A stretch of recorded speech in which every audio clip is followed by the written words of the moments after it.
예, 시청자 여러분 안녕하십니까? 안녕하십니까? 마음공부하는 소울 닥터 김석범 원장님 나오셨습니다. 안녕하세요. 예. 자, 의사들 세계에서는 지금 예. 조국을 바라보면서 좀 어떻게 느끼고 계십니까? 그러니까 좀 황당해 하시는 분들이 많죠. 그리고 지금 조국의 그 말과 행동이 이렇게까지 다를 수가 있나. 예. 그런 걸 보면서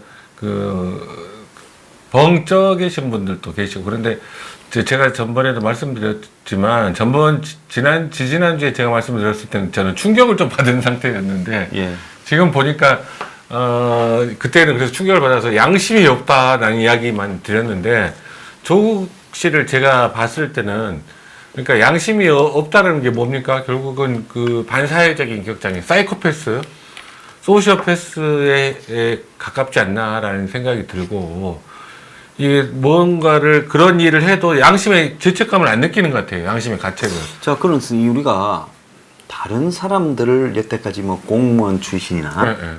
뭐 교수 출신이나 법조원 출신 이 법조인 출신이 청문회에 와가 자신의 어떤 지부가 드러나고 네. 이랬을 때 표정을 보면 네. 굉장히 눈빛도 흔들리고요, 얼굴 안색도 안 좋고 네. 사람이 당황하고 있는 게 노출이 되거든요. 네. 근데 조국은 만신창이라도 저런 만신창이가 없는데 네. 또 특히 남보다 위선적이고 가식을 다른 사람들이야 뭐 공무원 하다 왔거나 교수하다 왔거나 이런 거지. 네, 그렇죠. 기업에 있다 왔거나 뭐 그전에 정치적으로 떠든 거는 없지 않습니까? 그렇죠. 그런 사람들이. 네. 근데 저거는 정치적으로 입으로서 떠드는 지가 지금 20몇 년이에요. 네. 숱한 적을 양산했고 본인이 개념 있는 강남 좌파인 척하고 금수저인 척하고 모범적으로 산 것처럼 했잖아요. 네. 그래가지고 이 정도 까졌으면 네. 보통 사람 같으면 집 밖에 나서기가 두려워서 대인 기피증이 생기거나 공황장애 증세가 오거나 해야 될 건데 네. 추른데도 불구하고 국회에 가가지고 셀프 회견한다면서. 그러니까 제가 그 셀프 회견하는 걸 보면서 느낀 게, 이 사람이 다른 사람들의 느낌을 이해를 잘 못하는 거 아닌가. 예. 쉽게 이야기하면 공감 능력이 없는 사람 아닌가. 그 생각이 들더라고요. 예. 그리고 이게 다 추정입니다만, 그러니까 제가 이제 조국 씨를 만나본 적이 없기 때문에, 근데 상상을 초월하는 거는 자기가 이미 이 일을 그런 일들을 저지르고 수행해 놓고 있으면서 다른 사람을 비난할 때 엄청나게 강하게 비판을 했거든요. 아, 그럼요. 그러니까 그렇게 이야기하면 대부분 사람들은 자기 얼굴 들기가 좀 힘들거든요. 예. 근데 이분은 전혀 그런 게 없어요. 얼굴, 그리고 엘리베이터가 닫혔다 열렸다 하는 과정에서 보여줬던 표정 변화를 봐도 그분의 굉장히 심각하게 생각하는 것처럼 엘리베이터 문을 닫혀지는 순간에 그렇게 표정을 보였다가 갑자기 열려버리니까. 갑자기 열리는 순간에 엄청 웃고 있었잖아요. 그러니까 이런 것들을 보면 우리가 상상할 수 없는 정신세계를 가지고 있는 거 아닌가. 그런데 이제 이분이 굉장히 외모를 의식하고 자기의 패션을 패션과 의식하잖아요. 외모를 네. 의식한다는 거죠. 그러니까 머리를 계속 뒤로 넘기지 모든 않잖아요. 기자들이 할 때는 머리를 항상 이러더만요. 네, 네, 어제 비가 왔는데요. 네. 우산 받치고 네. 이제 출근하는데 네. 보통 사람이면 비가 떨어지면 요라지요. 네. 위로 올면. 네. 그런데 비를 맞는데 왜냐면 우산과 비서가 우산을 씌워주지만 거기 이제 청강가에 공간이 있으니까 네. 비가. 근데 이는 비가 떨어진데도 이럽디다. 네. 그래서 내가 아무튼 그게 저는 어떤 제스처로 보이냐면, 그래서 저는 이분을 그 인격 분류에 의하면 자기애성 인격 쪽이 아닌가, 그런 의심을 추정을 좀 하고 있습니다. 자기애성 장애라는 이야기는 아니고, 아직 자기애성 인격의 경우에는 다른 사람의 시선, 다른 사람이 자기를 어떻게 보느냐에 대한 시선을 굉장히 신경을 많이 쓰면서, 그 다음에 자기의 이익을 위해서는 다른 사람의 입장을 전혀 고려하지 않거든요. 예. 그리고 자기가 하고자 하는 일을 망쳤던 사람들에 대한 보복을 굉장히 용의주도하게 합니다. 예. 그러니까 이 사람이 그동안 그 정무수석, 민정수석으로 하는 과정도 어떻게 보면 그런 과정에 있지 않았나라는 추정을 하고 있습니다. 그러니까, 자기애성 인격을 가지고 있으면서 소시오패스가 있는 거 아닌가. 그 관련이 굉장히 밀접한 관련이 있거든요. 그리고 부인도 좀 이상한 게 지금 공문서, 사무서, 위조 및 행사, 공무집행 방해, 그리고 또 업무 방해 네. 등 여러 의혹들이 거의 확정이 돼 가는 사람인데 네. 그런 사람이 학교에 만약에 지금 1학기에 개강을 하는데 휴직계를 한 주를 내요. 네. 휴관계를. 네. 그러고는 총장한테 전화해서 네. 보통 사람이면 총장님 내 그만두겠습니다. 정말 면목이 없다. 네. 그냥 이러고는 해야 될 건데 네. 네. 그 당신이 나한테 위임을 해서 내가 당신 위임으로 내 딸한테 준 걸로 하고 네. 그리고 이걸 주는 과정에서 나는 몰랐는데 그만둔 직원이 네. 주라고 해서 그렇게 했다. 그 조국 씨 아이디어 아닐까요? 네, 그랬는데 보통 사람이면 그런 생각 못해요. 말도 못하고. 학교가 지 때문에 분비박산이 나고 압수수색이 되고 그러니까 그런 상황에서 총장한테 그렇게 조작해서 이렇게 입을 이야기를 맞춰달라고 해달라는 보도 자료를 내달라까지 이야기를 보통 사람 못합니다. 못하죠. 그런 발상 자체도 못하죠. 자, 그러면 저 부부가 지금 가지고 있는 뻔뻔함, 우리가 흔히 저런 걸 갖다가 뻔대라고 하잖아요. 저 뻔대 레벨이 그냥 완전히 상상 초월할 탑 클래스의 네. 뻔대인데 딸도 한번 보세요. 지인한테 나는 멘탈이 좀 세다. 그러니까 딸은 아직 세상 물정 모르니까 그렇게 이제 그렇게 할 수는 있지만 이제 나중에 보세요. 학교 부산 의전은 입학 취소되고 고대도 입학 취소되고 고등학교 때 문제까지 돼서 고등학교 또 졸업 취소되는 과정을 겪게 되면 그 딸이 어떻게 되겠습니까? 정유라하고 놀면 되겠네, 중졸로. 그러니까 지금 딸은 허세를 부리는 거고 예. 자기 부모 믿고 허세를 부리는 건데 실제로는 굉장히 위기 상황이죠. 그 가족에 있어서는 어마어마한 위기 그리고 상황이죠. 보통 사람이라면 이런 위기를 겪으면 며칠 동안 잠이 오겠습니까? 잠 못 자죠. 잠 못 자지요. 네. 밤새도록 일어나서 걸어 다녀야 될 거고 그래서 얼굴이 흑빛이 될 거고 네. 그러면서 이제 체력이 무너지면서 네. 정신력도 무너져서 네. 그냥 그만하고 다 틀고 대가 치르고 네. 이제 한국을 떠나서나 살자. 뭐 이렇게 보통 사람이면 돼 가는 게 정상 아닙니까? 그렇죠. 보통 사람 같으면 이제 스스로 조국 씨 같은 입장이라면 스스로 자진 사퇴하고 그냥 외국에 나가서 최근 한 6개월에서 1년 정도 나가 있다가 좀 조용해지면 들어오겠죠. 안 그러면 대통령을 좀 면담을 하겠다 몰래라고 해서 제가 여기 다 놓고 떠날 거니까 제 친병만 좀 봐달라. 뭐 이렇게 해서 여권 내부에서 검찰에 이제 조국은 떠난다니까 검찰이 뭐 적당히 좀 이런 식으로 이 이야기를 해야 되는데 저걸 보면 이 와중에도 죽어도 법무장관을 해야 되겠다. 내가 여기서 물러서면 나는 끝이다. 뭐 문재인이 뭐 죽든가 살든가 알 거 없고 문정권을 안고라도 내가 농계가 돼서 죽더라도 어쨌든 장관 자리를 끝까지 가보겠다. 지금 그러니까 어느 누구도 말리지 못하고 조국을 어떻게 만들어 보려고 여론 조작까지 해대면서 찬반이 비슷해졌다고. 아, 그 이야기 말씀하시니까 그 검찰에서 이번에 리얼미터도 좀 수사를 하셨으면 좋겠어요. 자, 그래서 검찰이 저는 여론조사 회사들을 이 뭡니까 로 데이터를 다 좀 내놔라고 하고 그래서 뭐 그 회사뿐 아니라 여론조사 회사에 대한 지금 조사가 필요한 단계다.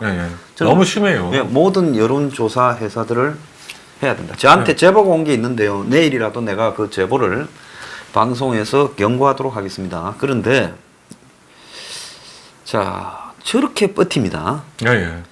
그런데 문이나 이 좌파들이 보면 과거에 전병헌이가 민정수석을 했잖아요. 정무수석을. 정무수석했죠. 우리 여기 방송에 나오는 여명숙 박사가 폭로를 했지 않습니까? 게임 산업에 논단.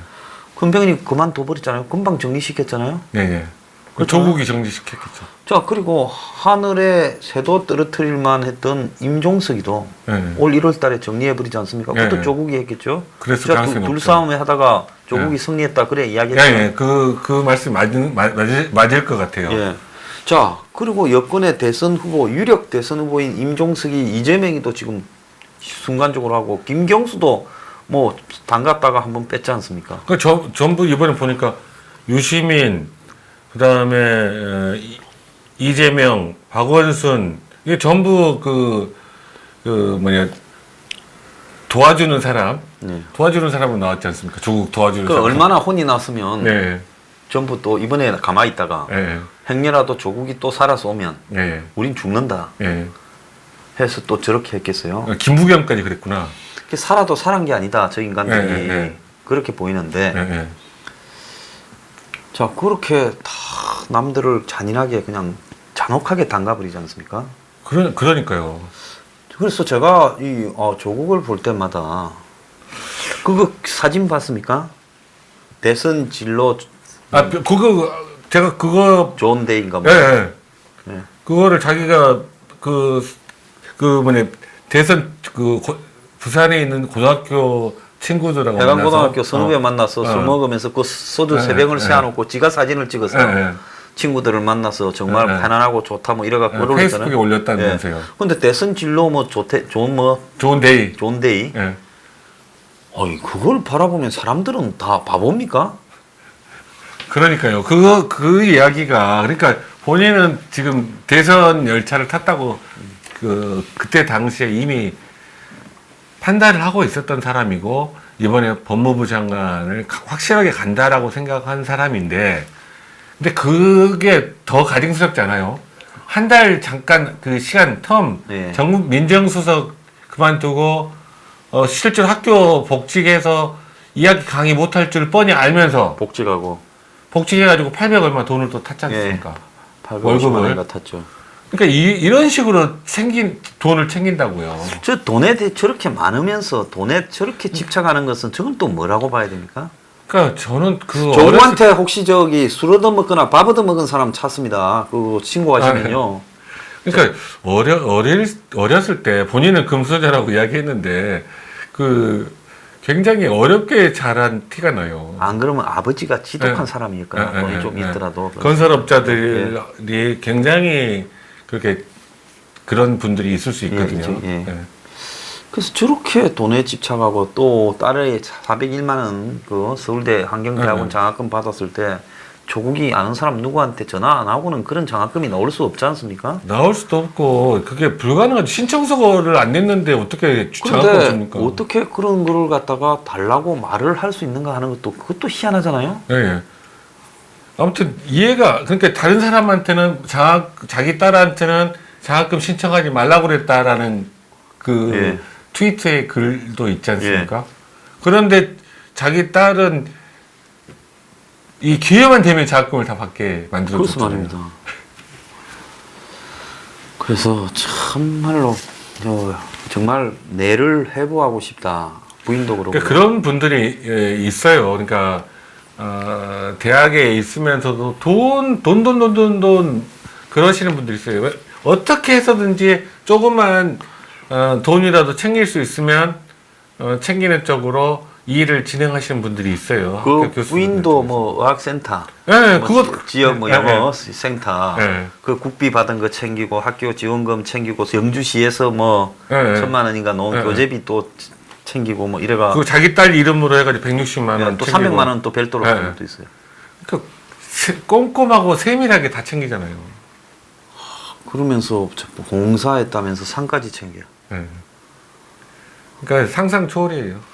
이게 저는 이제 양상훈 주필이 오늘 사설에서인가 조국이 임명된 게 불행이지만 다행인 면이 있다라는 제목의 사설을 썼는데 그 말이 다행이라는 측면의 이야기는 뭐냐면 좌파들의 민낯을 다 보여준다는 좌파들의 거짓과 이선 이것들을 일반 사람들이 알게 만들어줬다. 그런 부분에서 다행스럽다. 그건 다행인 건 맞아요. 그런데 나중에 검찰의 다음 칼이 네. 이 보수판에 왔을 때 이 네. 바닥에 또 기득권이라는 것들은 별다른가 하는 이야기가 또 나올 수도 있어요. 네, 네, 그러겠죠. 그렇기 때문에 이런 사태를 바라보는 관점에서는 좌우니 무슨 보수 진보니 꼭 이념적으로 바라보는 게 아니라 이 기회에 한국 사회에 이념을 빙자한 사기꾼들은 다 정리돼야 된다는 네, 그래야지 그 나라가 한 단계 더 성숙해지는 거라고 생각하거든요.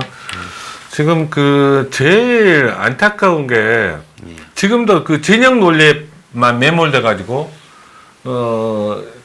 조국을 지지하는 사람들이 있어요. 지금도 조국에 대한 그 기사들은 전부 가짜 뉴스다라고 주장하는 사람들이 있습니다.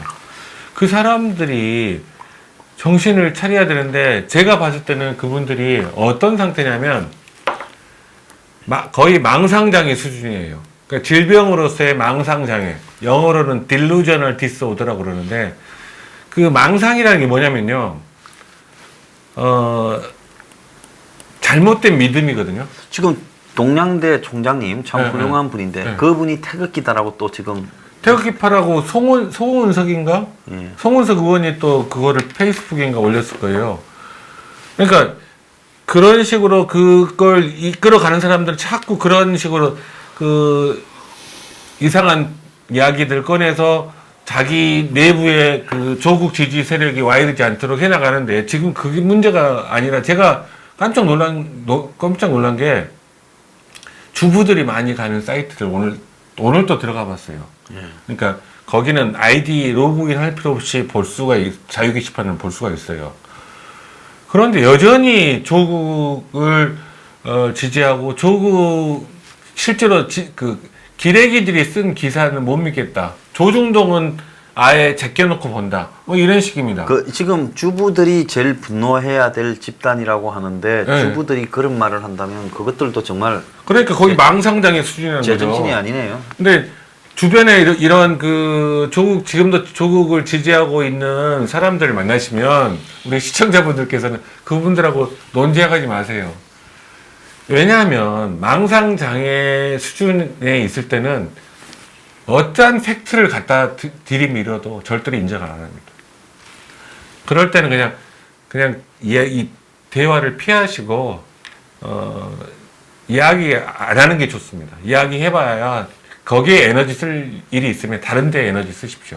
빨리 과학이 발전해서요. 사람의 머리를 한번 스캔을 쫙 하거나 안 그러면 뭐 사람한테 이 버추얼 리얼리티 VR 같은 그걸 하나 세워서 테스트 빨리빨리 해가 한 30초 만에 망상장애 yes, no 이래 판정이 나서 망상장애가 없는 사람만 투표를 하게 하고 시민권을 행사하고 망상장애가 있는 사람은 시민이 아닌 투표권은 없어요? 투표권을 없애고 저는 노예로 살렸으면 좋겠어요. 이게 왜냐면 이게 자도 있고 우도 좀 있어요. 근데 이게 너무 심한 거예요. 이 우리 사회에.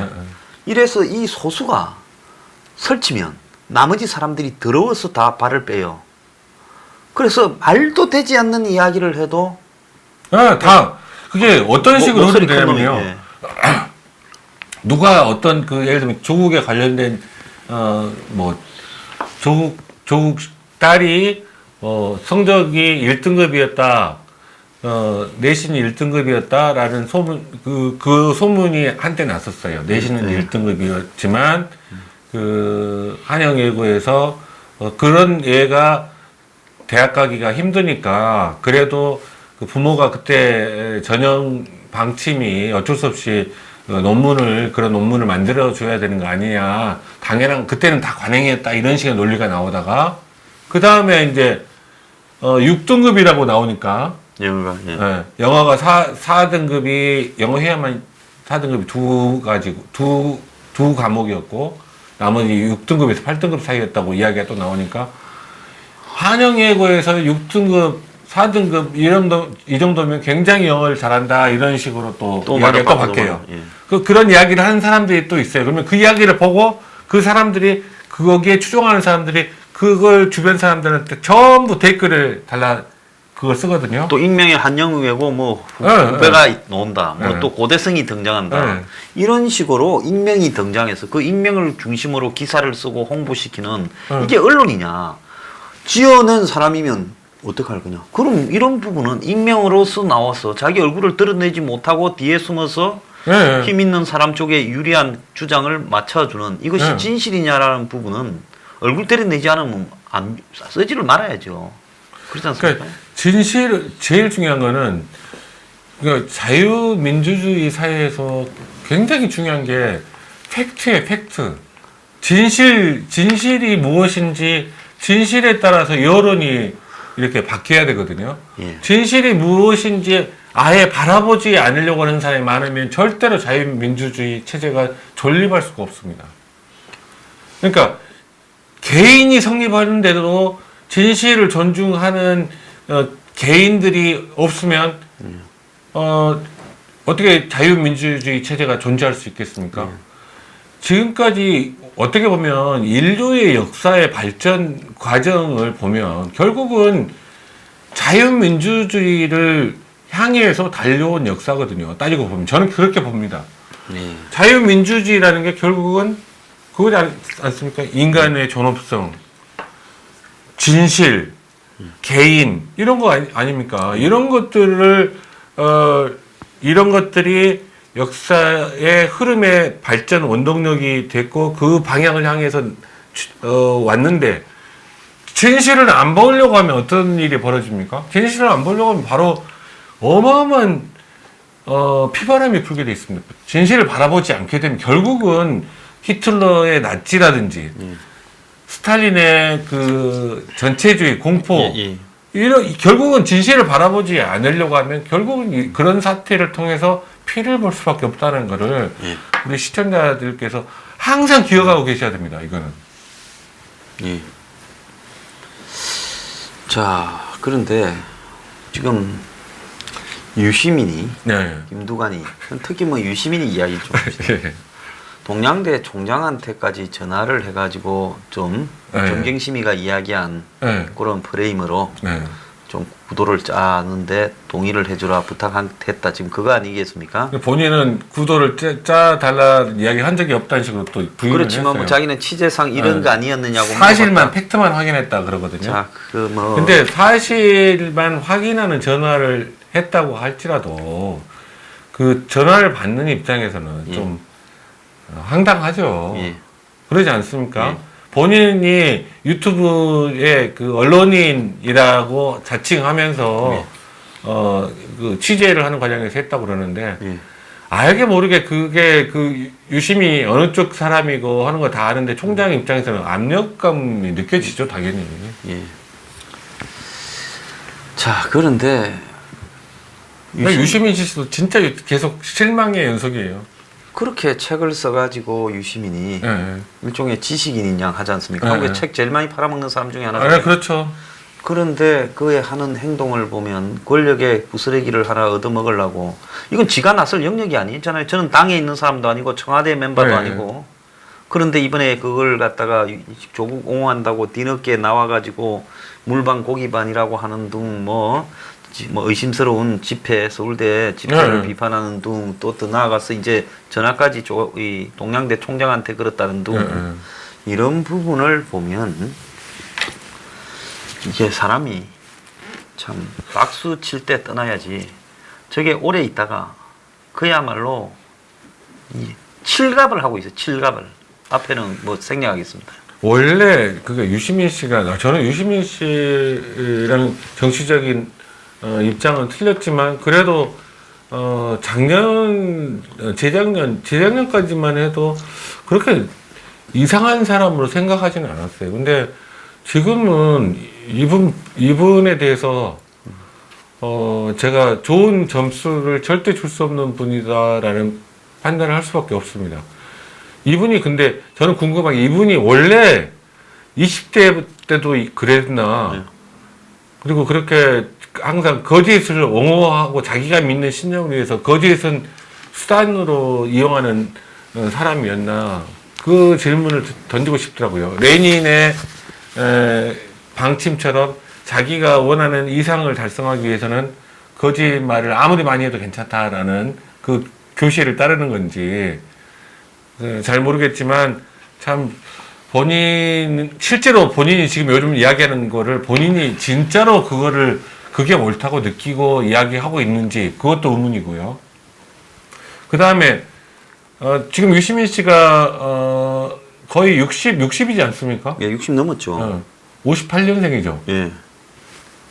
그러면, 그 유시민 씨가 예전에 그 이야기 했지 않습니까? 60이 넘으면 뇌가 썩었으니까 공직에는 절대로 참여하면 안 되고, 뭐 그런 이야기를 했는데. 내가 쓰는 사람 책도 쓰지 말고요. 입도 예지 말고 그냥 산에 들어가 가지고 머리 깎고 조용히. 네, 조용히 좀 지내셨으면 좋겠어요.